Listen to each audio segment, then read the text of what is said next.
Hi, welcome everybody. My name is Eric Ottinger. I am a licensed clinical addiction specialist, a licensed professional counselor, and a clinical trainer.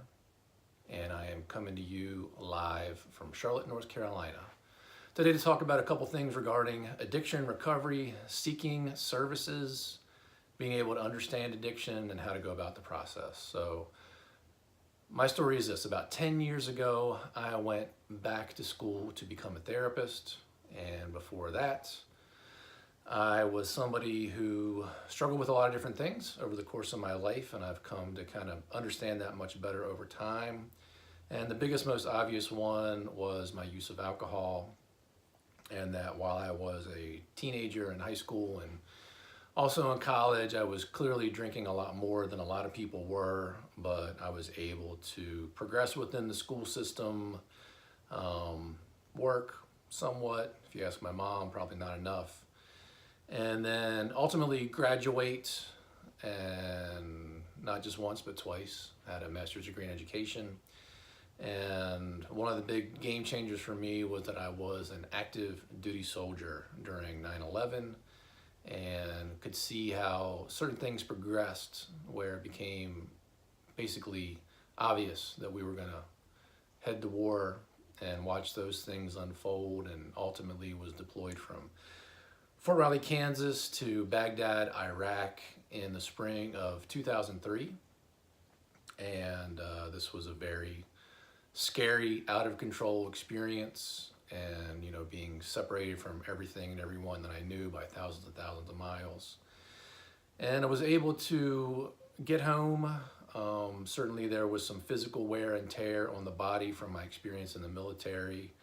But the biggest thing that I was dealing with after coming back from that deployment was that I was more anxious than I had ever been. We convoyed into Baghdad from Kuwait City, and even getting into a vehicle, it felt like it was hard to breathe. Being in crowds, it was very, very uncomfortable. Hard to sleep, not easy to get along with. So struggling with a lot of layers and levels of things, including the relationships that were most important to me, struggling at work. And so eventually, with enough pain, I did reach out to seek some therapy services, and really had no idea how to go about that process. I'd never done it before.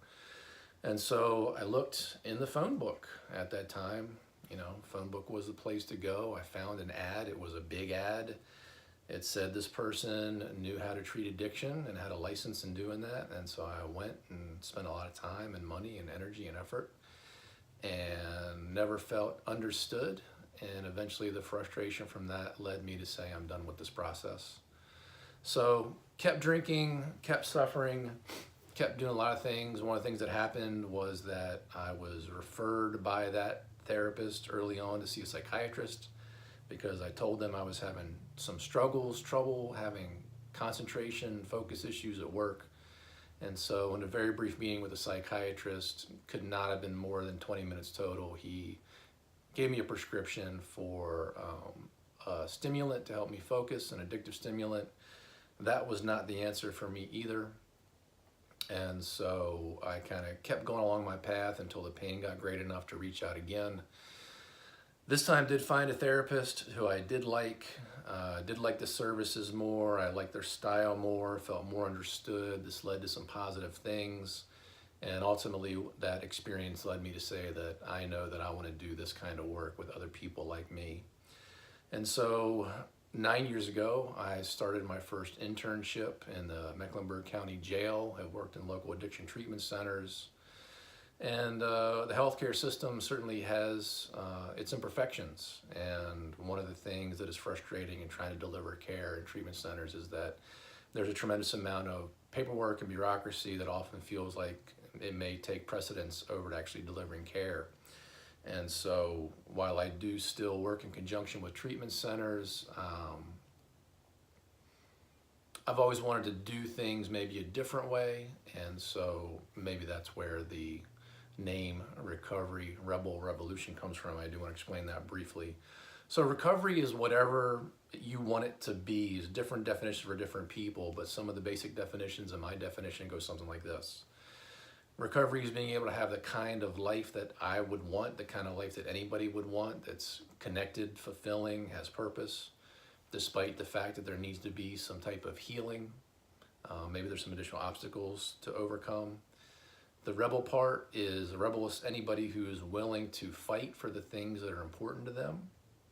And I am willing to fight to push forward for better addiction treatment for people, to push forward for providing professional training for therapists, nurses, doctors, anybody working in healthcare that wants to better understand addiction and how to deliver evidence-based treatment practices that are shown to work and be effective. And also, generally to help battle stigma and shame and create opportunities for there to be education and better treatment opportunities for more recovery and more healing for more people. So that's what this YouTube channel is about. That's what my website is about. So check it out.